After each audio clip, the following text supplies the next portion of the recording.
ஆன்மீக அன்பர்களுக்கு பக்திலயத்தின் பணிவான வணக்கம்.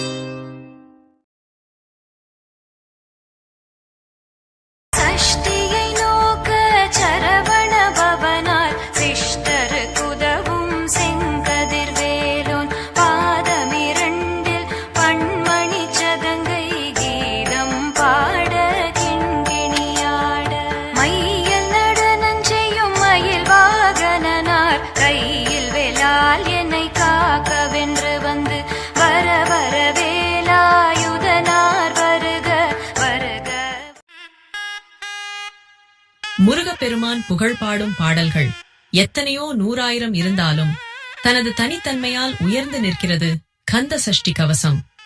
பாலதேவராய சுவாமிகள் கந்த சஷ்டி கவசத்தை உருவாக்கிய சூழ்நிலை மிகவும் உணர்ச்சி பூர்வமானது. ஒரு சமயம் அவர் கடும் வயிற்றுவலியால் அவதிப்பட்டார். எவ்வளவோ சிகிச்சைகள் மேற்கொண்டும் அவரது வயிற்றுவலி குணமாகவில்லை. வாழ்க்கையே வெறுத்துப் போனவர் கடலில் விழுந்து தன் உயிரை மாய்த்துக் கொள்ளும் முடிவோடு திருச்செந்தூருக்கு வந்தார். அவர் அங்கு வந்த நேரம் கந்த சஷ்டி விழா ஆரம்பித்திருந்தது.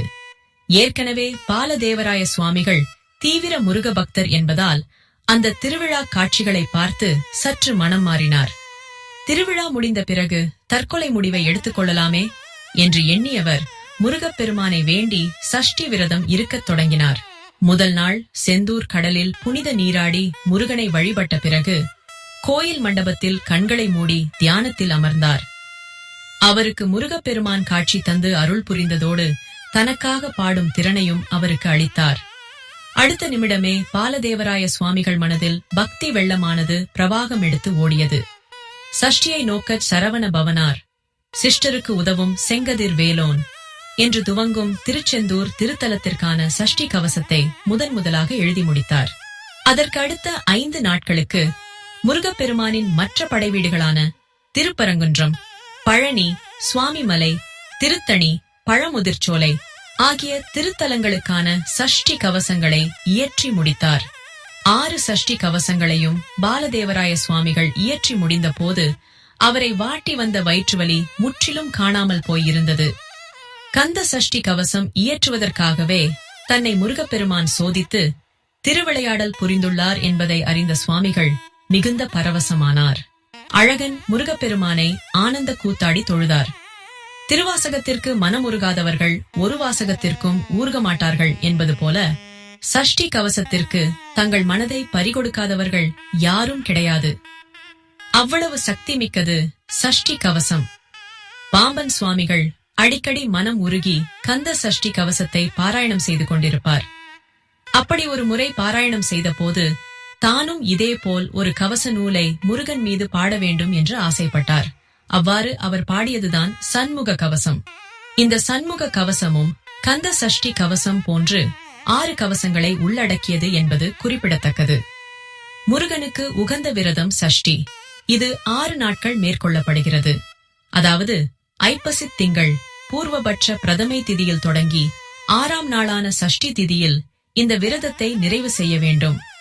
இதேபோல் முருகப்பெருமானுக்கு முகங்களும் 6, முருகனின் படை வீடுகளும் 6, முருகனை வளர்த்த கார்த்திகை பெண்களும் 6 பேர், சரவணபவ என்ற முருகப்பெருமானின் திருமந்திரமும் 6 எழுத்து.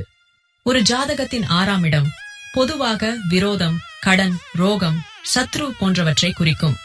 இந்த தோஷங்கள் அனைத்தையும் போக்கும் வல்லமை கொண்டவரும் முருகப்பெருமான் தான். அதனால் நாம் வழக்கமாக பாடும் திருச்செந்தூர் திருத்தலத்துக்கான சஷ்டி கவசத்தோடு மற்ற படை வீடுகளுக்கும் சேர்த்து பாலதேவராய சுவாமிகள் இயற்றிய சஷ்டி கவசங்களையும் பாராயணம் செய்வது நல்லது. சஷ்டி கவச பாராயண பலன்கள்.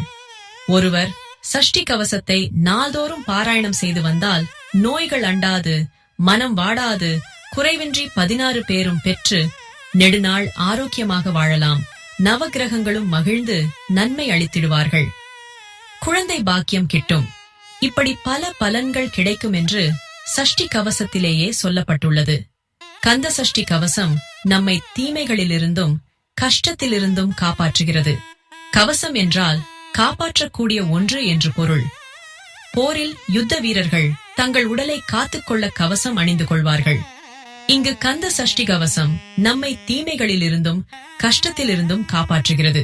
ஸ்ரீ தேவராய சுவாமிகள் மிகவும் எளிய முறையில் ஷஷ்டி கவசத்தை நமக்கு அளித்துள்ளார். இந்த சஷ்டி கவசத்தை தினம் காலையிலும் மாலையிலும் பாராயணம் செய்தால் முருகனே காட்சி தந்து விடுவான். கவசத்தின் ஆரம்பமே சஷ்டியை நோக் என்று இருக்கிறது.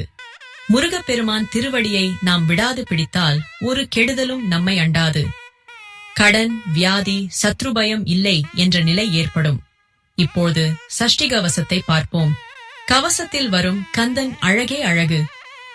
பாதம் 2 பன்மணிச் சலங்கை கீதம் பாட கிண்கிணியாடு. மயில் மேல் அமர்ந்து ஆடி ஆடி வரும் அழகை என்னவென்பது? இந்திரனும் மற்ற 8 திசைகளிலிருந்தும் பலர் போற்றுகிறார்கள். முருகன் வந்துவிட்டான். இப்போது 12 விழிகளும் 12 ஆயுதத்துடன் வந்து என்னை காக்க வேண்டும். அவர் அழகை வர்ணிக்கும் போது, பரமேஸ்வரி பெற்ற மகனே முருகா, உன் நெற்றியில் இருக்கும் திருநீர் அழகும் நீண்ட புருவமும் பவளச் செவ்வாயும் காதில் அசைந்தாடும் குண்டலமும் அழகிய மார்பில் தங்க நகைகளும் பதக்கங்களும் நவரத்ன மாலை அசைய உன் வயிறும் அதில் பட்டு வஸ்திரமும் சுடர் ஒளி விட்டு வீச மயில் மேலேறி வந்து கேட்டவர்களுக்கெல்லாம் வரம் தரும் முருகா என்றெல்லாம் அவரை ஸ்ரீ தேவராயர் வர்ணிக்கிறார். நம் உடற்பாகங்களை காக்க அவர் கூப்பிடும் வேல்கள்தான் எத்தனை! வதனத்திற்கு அழகு வேல், நெற்றிக்கு புனித வேல், கண்ணிற்கு கதிர்வேல், நாசிகளுக்கு நல்வேல், செவிகளுக்கு வேலவர் வேல், பற்களுக்கு முனைவேல், செப்பிய நாவிற்கு செவ்வேல், கன்னத்திற்கு கதிர்வேல், கழுத்திற்கு இனிய வேல், மார்பிற்கு ரத்தின வடிவேல், இளமுலை மார்புக்கு திருவேல், தோள்களுக்கு வடிவேல், பிடரிகளுக்கு பெருவேல், அழகு முதுகிற்கு அருள்வேல், வயிறுக்கு வெற்றிவேல், சின்ன இடைக்கு செவ்வேல், நான்கயிற்றை நால்வேல், பிட்டம் 2 பெருவேல் காக்க, கணைக்காலுக்கு கதிர்வேல், ஐவிரல்களுக்கு அருள்வேல், கைகளுக்கு கருணைவேல், நாபிக்கமலம் நல்வேல், முப்பால் நாடிக்கோ முனைவேல், எப்போதும் என்னை காக்க எதிர்வேல், பகலில் வஜ்ரவேல், இரவில் அநேயவேல், காக்க காக்க கனகவேல் காக்க. அப்பப்பா, எத்தனை விதமான வேல்கள் நம்மை காக்கின்றன! அடுத்தது எந்தெந்த வகை பயங்களில் இருந்து காக்க வேண்டும் என்று விளக்கப்பட்டுள்ளது.